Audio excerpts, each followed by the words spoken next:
He leaned into the microphone at our 10-year reunion and said, loud enough for our old classmates to hear, honestly, Zoe's a little obsessed. Still calls me 5 times a day. The table went silent, staring at my phone sitting dark on the table. I just watched.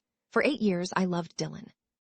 I loved him through the forgotten anniversaries, the times he'd introduce me as just a friend to his work colleagues, and the way he'd borrow money, $50 here, $200 there, and laugh it off when I asked for it back. I stayed because he told me I was too sensitive, that no one else would understand my anxieties like he did. The breaking point came last Tuesday. I was putting away his laundry and his phone buzzed. A text from a number I didn't recognize. Your fiancé is at her mom's. You coming over? I opened it. 2 years of messages, 2 years of a whole other life.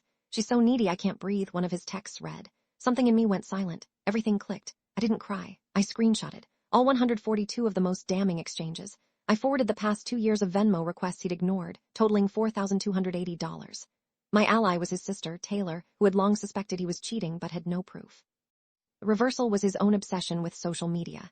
He'd meticulously planned a grand, public proposal for the reunion, posting a countdown for weeks. He wanted an audience. I decided he should have one. So when he finished his little speech about how obsessed I was, I stood up. You're right, Dylan. I have been calling someone. I nodded toward Taylor, who stood up at the back of the room. The giant screen behind the DJ, where a slideshow of old high school photos had been playing, a single screenshot appeared. The one about his fiancée being at her mom's. I've been calling your wife. His jaw dropped.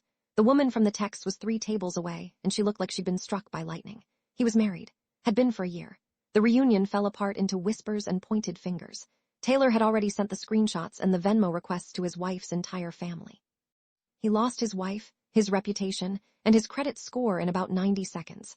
I picked up my phone, blocked his number for the first and last time, and left him in the ruins of the audience he so desperately wanted.